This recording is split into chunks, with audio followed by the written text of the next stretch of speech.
Hey guys, welcome back to A History of Horror.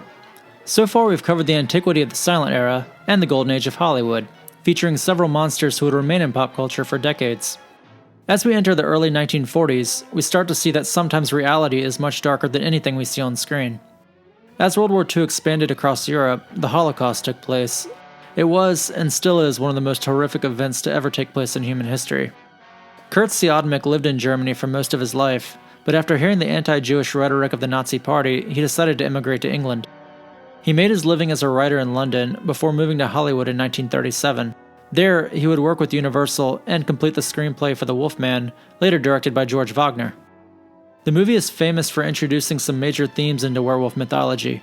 The idea of silver being the werewolf's kryptonite, a pentagram marking the werewolf's next victim, and of course, that famous poem they recite several times in the movie. Even a man who is pure in heart and says his prayers by night may become a wolf when the wolfbane blooms and the autumn moon is bright.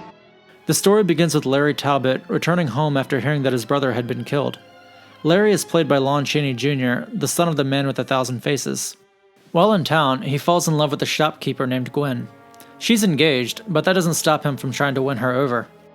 He invites her and her friend Jenny to have their fortunes told by a group of gypsies who are camped just outside of town.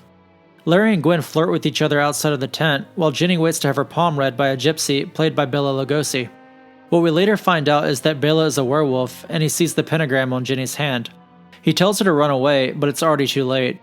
Before she can get away from the camp, Bela becomes a werewolf and kills her. Larry rushes to the scene and kills the wolf, but not before getting bitten himself. A gypsy named Mileva confronts Larry, telling him that the wolf that he killed was her son, and warns that he is now cursed as well. Whoever is bitten by a werewolf and lives becomes a werewolf himself. Originally in the script, we were not supposed to ever see the Wolfman in action.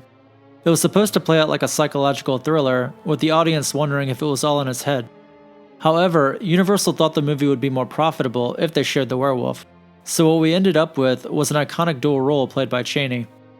The image of the Wolfman hunting through the foggy woods sets a perfect setting for a good horror movie. Unlike Dracula or Frankenstein's monster, the Wolfman is just a guy with a curse. He knows that he's dangerous and doesn't want to hurt anyone, but the monster inside of him takes control. Lon Chaney has a sad demeanor throughout most of the movie, and you can't help but feel sorry for him. There's something very tragic about that man. As Boris Karloff's career ignited as a result of Frankenstein in the 30s, Lon Chaney became the biggest horror movie star of the 1940s.